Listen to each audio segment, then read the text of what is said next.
On pense souvent que pour payer ses dettes, il faut arrêter de vivre. Arrêter les sorties, arrêter les dépenses, arrêter les plaisirs. Mais la vérité est que cette approche ne fonctionne presque jamais. Parce que la dette n'est pas simplement un problème de maths, mais un problème psychologique.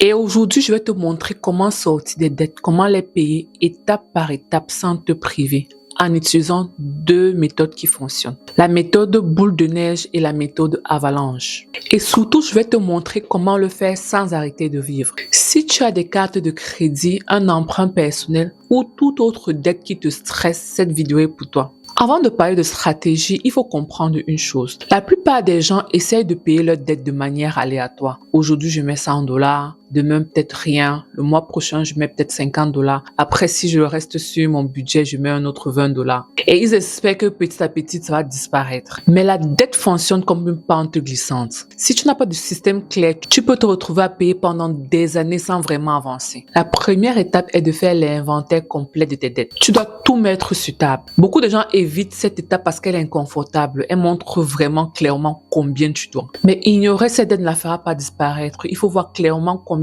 au total tu as pour savoir comment tu vas mettre en place une stratégie qui va marcher. Prends une feuille ou un tableau et tu notes chaque dette, le montant total, le taux d'intérêt et le paiement minimum. Par exemple, carte 1, montant total $3000, taux d'intérêt 25%, minimum à payer $100 par mois. Prêt auto, montant total $30 000, taux d'intérêt 6%, minimum à payer $700 par mois. Et ainsi de suite. Quand tout est visible, le problème devient gérable. Tu sais pas où commencer. Mais avant même de commencer à payer agressivement et se concentrer ou se focaliser à payer cette dette, il faut stopper les fuites. Sinon, c'est comme vider une baignoire pendant que le robinet est encore ouvert. Alors pose-toi cette question. Est-ce que j'utilise encore cette carte de crédit? Est-ce que je continue à créer des nouvelles dettes? Si oui, il faut faire une pause. L'idée n'est pas de te punir, mais de stabiliser la situation. Maintenant, on arrive au cœur de la vidéo, la stratégie pour pouvoir payer ses dettes agressivement. Comme je dis au départ, il existe deux grandes stratégies pour payer les dettes. La méthode boule de neige et la méthode avalanche. Les deux fonctionnent parfaitement, mais reposent sur deux logiques très différentes. La méthode boule de neige consiste à payer la dette la plus petite en premier. Peu importe le taux d'intérêt. Parmi la liste des dettes que tu as, quel est le montant plus petit? C'est par là que tu commences. Pourquoi? Parce que souvent le cerveau humain a besoin de victoires rapides. Et donc, comme la dette est petite, tu peux facilement payer en premier et donc effacer cette dette de ta liste. Ça te donne la motivation de continuer. Par exemple, si tu as une dette de $3000, une dette de $500 et une autre de $4000, peu importe le taux d'intérêt sur chacune de ces dettes, tu commences donc par la dette de $500 et tu continues à payer le minimum sur le reste de tes dettes. C'est-à-dire le minimum que tu dois payer par mois sur le reste. Et parce que tu as pu barrer cette dette, ton cerveau est motivé à continuer l'aventure. Mais ça ne s'arrête pas là. Le montant donc que tu mettais pour payer cette dette, tu rediriges sur la prochaine. C'est-à-dire, par exemple, si tu avais 500 et tu as payé 500, le prochain plus petit montant, c'est 1500. Les 500 que tu avais, tu ajoutes, tu commences à accumuler pour payer les 1500, tout en continuant à payer le minimum sur les autres dettes.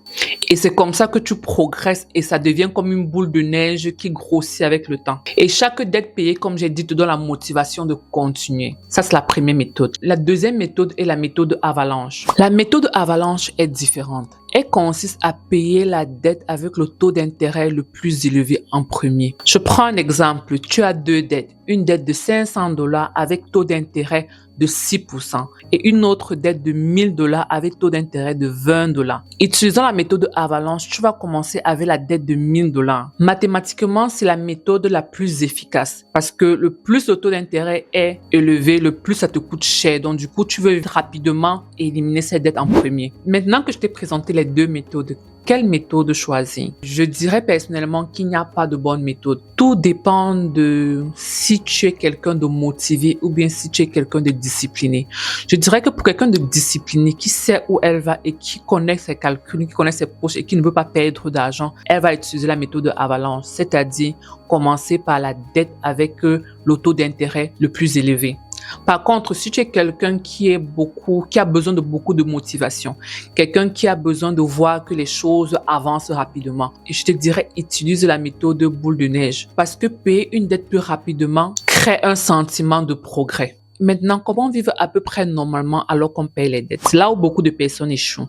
Ils se disent, je vais me sacrifier, je vais tout couper, ne plus dépenser, ne plus se faire plaisir, travailler simplement et uniquement pour payer les dettes. Mais ce genre de stratégie est rarement durable, surtout si le montant de tes dettes est important. Et donc la clé, c'est trouver un moyen de payer tes dettes tout en gardant une vie équilibrée. Trouver le bon équilibre entre continuer à payer tes dettes de manière agressive tout en gardant une vie équilibrée. Par exemple, tu peux toujours décider d'aller au restaurant une fois par mois si c'est quelque chose qui te fait vraiment plaisir. Voir tes amis, organiser des voyages, avoir des petits plaisirs qui te font réellement du bien. Mais tu le fais de manière intentionnelle. Et donc, au lieu de tout couper, tu te poses la question, parmi les dépenses que je fais, quelles sont celles que je peux couper ou arrêter pour payer mes dettes de manière agressive tout en gardant les choses qui me font réellement plaisir. Et donc, tu réfléchis de manière pratique et de manière très intentionnelle. Parmi toutes mes dépenses, quelles sont celles que je peux m'en passer? Quelles sont celles que je peux diminuer ou mettre une pause pour le moment, le temps pour moi de payer mes dettes et continuer avec celles que je pense qui sont importantes, qui me feront du bien et qui me donneront la motivation de continuer à payer les dettes. Si pour toi, par exemple, voyager 2-3 fois par an n'est pas très important et que tu peux te contenter d'un seul voyage par an et donc tu peux rediriger cet argent pour payer vraiment rapidement ta dette. Et si par contre ton espace, ton intérieur est important pour toi, tu continues à garder ton budget intérieur ou décoration ou aménagement ou toutes les gadgets que tu utilises pour te mettre à l'aise, car ce sont les choses qui te font vraiment du bien. Et une fois que ton plan est sur place, que tu as utilisé la méthode avalanche ou boule de neige, tu commences à être très agressif. Tu continues à payer ta dette de manière disciplinée chaque mois, chaque paiement, sans t'arrêter. Si tu as des dettes très importantes et tu as l'impression que ça te prendra des années pour finir de les payer, voici quelques astuces ou stratégies qui pourront t'aider. La première, augmenter ton revenu. On pense toujours qu'il faut tout couper, se sacrifier, éliminer une chose après l'autre. Mais on ne peut pas tout éliminer. Il faut trouver de l'équilibre. Et si on a l'impression que couper ses dépenses ne suffit pas, il faut plutôt penser à augmenter son revenu. Tu peux chercher à gagner plus. Tout dépend de ton secteur d'activité. Par exemple, si tu as la possibilité de demander une augmentation au boulot, c'est peut-être le bon moment de faire ça. Si ton boulot te permet de prendre beaucoup plus d'heures, de travailler beaucoup plus longtemps avec une paie supplémentaire, peut-être c'est ça ta solution. Tu peux aussi travailler en freelance, trouver un autre job à côté ou alors créer un petit business qui te rapportera de l'argent. Surtout, ne sous-estime rien. Même un $100 ou $150 par mois peut changer énormément la vitesse de remboursement de ta dette. Le prochain, c'est utiliser tes bonus ou tes revenus exceptionnels pour payer ta dette. Quand tu reçois un bonus ou un tax return ou alors un remboursement d'impôt, une entrée d'argent exceptionnelle, au lieu de te dire free money, je dépense tout, je me fais plaisir, pense à ta dette. Tu peux décider de prendre une grosse partie de cet argent et payer ta dette. Cela t'aidera énormément pour l'avancement de cette dette. Je ne dis pas de te priver de te faire plaisir avec cet argent que tu as reçu. Si tu as mis en place une stratégie et tu es discipliné et déterminé à payer cette dette, cet argent t'aidera énormément. Il faut trouver l'équilibre entre te faire plaisir et payer tes dettes. Maintenant, je vais te donner les erreurs que beaucoup font quand ils veulent payer les dettes rapidement. On a beau parler de stratégie, comment les mettre en place, mais si tu ne connais pas ces erreurs, tu peux te retrouver dans la même situation. La première erreur est de vouloir aller trop vite. Au départ, quand on met en place ces stratégies, on est motivé, on veut vraiment tout donner et donc on se dit que ce n'est pas grave si on se prive, on se dit que ce n'est pas grave si on ne travaille que pour payer ses dettes et que ce n'est pas grave si on décide de ne pas se faire plaisir pendant 6 mois, 1 an. Mais si ton plan est trop strict, tu risques d'abandonner assez rapidement. La deuxième erreur est d'ignorer la motivation. Nous voulons tous croire que l'argent est très rationnel, mais pourtant les finances sont très émotionnelles. Alors si tu es quelqu'un qui a besoin de beaucoup de motivation, accepte d'utiliser la méthode boule de neige pour pouvoir te motiver à continuer dans cette démarche. Si tu décides d'aller à l'encontre de ta nature, tu vas très vite abandonner et te sentir frustré. La troisième erreur est de ne pas célébrer ses progrès. Chaque dette payée est une victoire, un symbole que tu as été déterminé et tu as réussi. Une manière à toi de voir l'œuvre de ta détermination, ta motivation et surtout ta discipline. Alors il faut le reconnaître. Fais-toi plaisir. Achète-toi quelque chose qui te fera du bien. Reconnais au fond de toi que tu as fait quelque chose de très bien.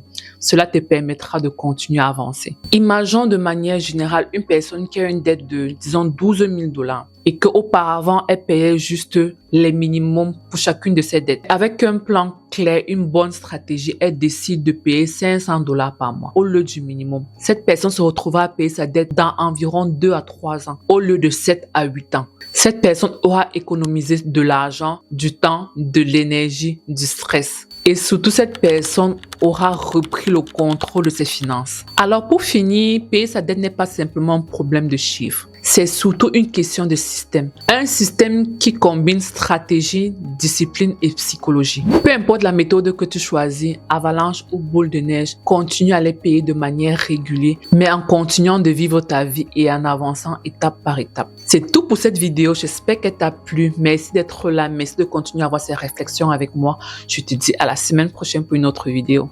Ciao.